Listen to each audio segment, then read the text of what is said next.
महायुती सरकारनेच मराठा समाजाला न्याय दिला अशी प्रतिक्रिया मुख्यमंत्री देवेंद्र फडणवीस यांनी दिली।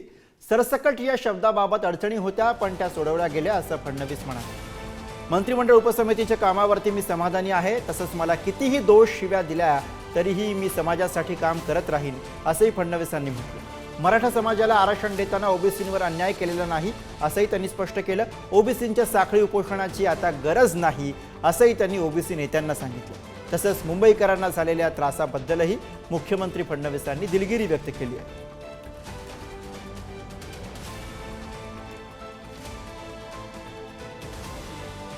आपल्या कायद्याप्रमाणे आणि देशाच्या संविधानाप्रमाणे आरक्षण हे समूहाला नसतं, ते व्यक्तीला मिळत असतं आणि त्या व्यक्तीने ते क्लेम करायचं असतं।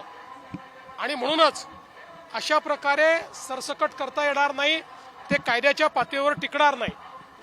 आणि त्यांनी देखील काल ती भूमिका समजून घेतली, स्वीकारली आणि त्यांनी सांगितलं जर कायद्यात सरसकट बसत नसेल तर सरसकट करू नका।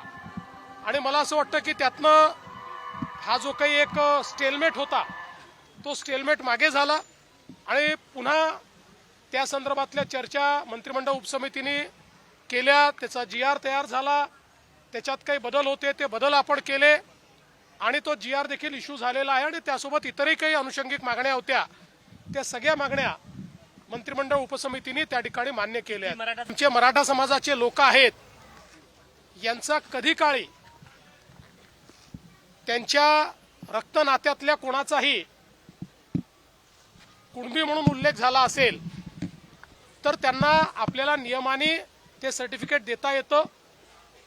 आणि हैदराबाद गॅझेटियरमुळे अशा प्रकारची नोंदी शोधणं हे सोपं होणार आहे आणि त्यातनं फॅमिली ट्री एस्टॅब्लिश करून अशा प्रकारचं आरक्षण देता येणार आहे। म्हणजे एकीकडे ज्यांना अशा प्रकारचा पुरावा मिळेल त्या सगळ्यांना ते आरक्षण मिळेल। सातत्याने राजकारणामध्ये टीका ही सहन करावी लागते आणि लोक तुमचं स्वागत देखील करतात।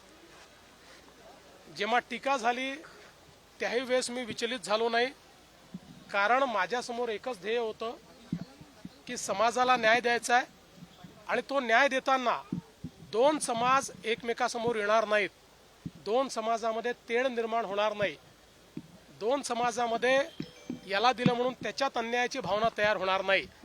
अशा प्रकारचा निर्णय आपल्याला करावा लागेल, कायदेशीर निर्णय करावा लागेल। आणि म्हणून या संदर्भात जे जे काही कायदेशीर आहे त्याचा सगळा अभ्यास करून आम्ही हा निर्णय घेतलेला आहे। मला असं वाटतं की आता साखळी उपोषणाची आवश्यकता नाही।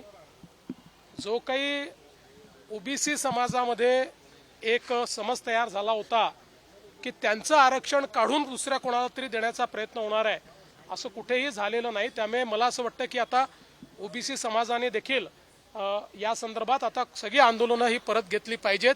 आणि मी त्यांनाही आश्वस्त करतो की जोपर्यंत हे सरकार आहे तोपर्यंत दोन समाजांना एकमेकासमोर आणणं, त्यांच्यात तिढा निर्माण करणं, एकाचं दुसऱ्याला दुसऱ्याचं तिसऱ्याला करणं हे आम्ही कधीच करणार नाही। आमच्याकरता महाराष्ट्राची सामाजिक वीण, महाराष्ट्राचं सोशल फॅब्रिक हे अत्यंत महत्त्वाचं आहे।